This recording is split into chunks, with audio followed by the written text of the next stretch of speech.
एक बार प्रेम से बोलिए श्री बांके बिहारी लाल की जय। भगवान श्री कृष्ण को समर्पित जन्माष्टमी का त्योहार बड़े धूमधाम से मनाया जाता है। हर वर्ष यह तिथि भाद्रपद माह के कृष्ण पक्ष की अष्टमी तिथि पर पड़ती है। इस दिन रोहिणी नक्षत्र में भगवान श्री कृष्ण का जन्म हुआ था। इस शुभ पर्व पर लोग भगवान विष्णु के 8वें अवतार यानी भगवान श्री कृष्ण के बाल रूप की पूजा श्रद्धा पूर्वक करते हैं।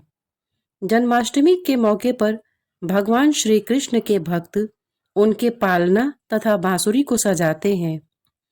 मान्यताओं के अनुसार जन्माष्टमी का व्रत रखना अत्यंत लाभदायक है।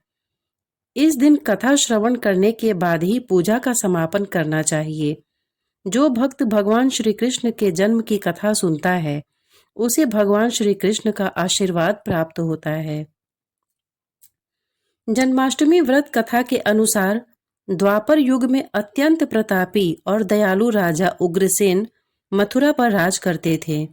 जब उन्हें पता चला कि उनका बेटा कंस मासूम लोगों पर अत्याचार करता है, तब उन्होंने उसे खूब समझाना चाहा, लेकिन कंस ने अपने पिता का विरोध किया और उन्हें गद्दी से उतारकर कारागार में डाल दिया।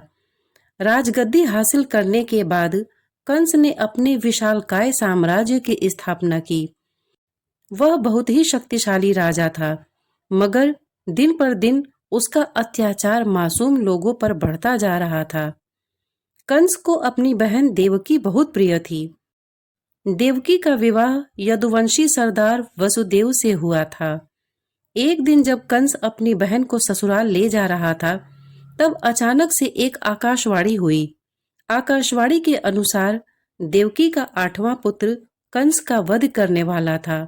यह आकाशवाणी सुनकर कंस क्रोधित हो गया, जिसके बाद उसने वसुदेव को मारने की कोशिश की। अपने पति पर हो रहे अत्याचार को देखकर देवकी ने कहा कि उसकी जो भी संतान होगी उसे वह कंस को सौंप देगी। जिसके बाद कंस ने वसुदेव को नहीं मारा, लेकिन अपनी बहन और उसके पति को कारागार में भेज दिया। वसुदेव और देवकी की जब भी संतान होती, तब कंस उसे मार डालता था। देवकी और वसुदेव की यह पीड़ादायक कहानी नंद और यशोदा को पता चली। जिसके बाद जब देवकी का 8वां पुत्र हुआ, तब यशोदा की एक कन्या ने भी जन्म लिया था, मगर यह कन्या सिर्फ एक माया थी।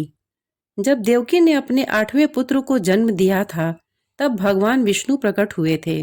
भगवान विष्णु ने यह कहा था कि वह इस धरती पर कंस का वध करने के लिए जन्म लिए हैं। इसके साथ उन्होंने वसुदेव और देवकी को अपने 8वें पुत्र की रक्षा करने का रास्ता बताया।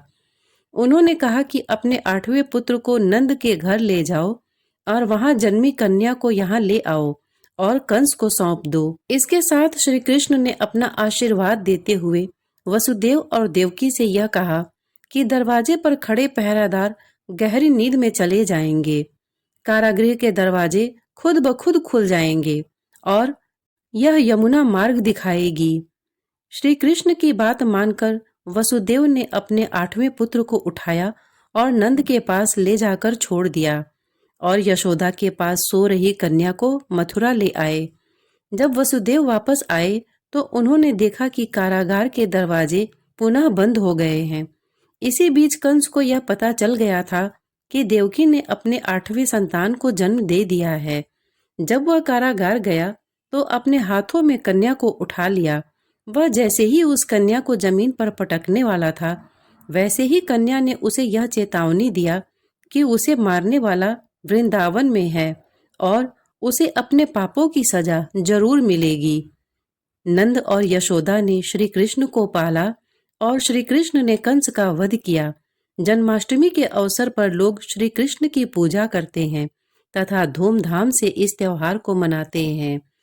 ओम श्री बांके बिहारी लाल की जय।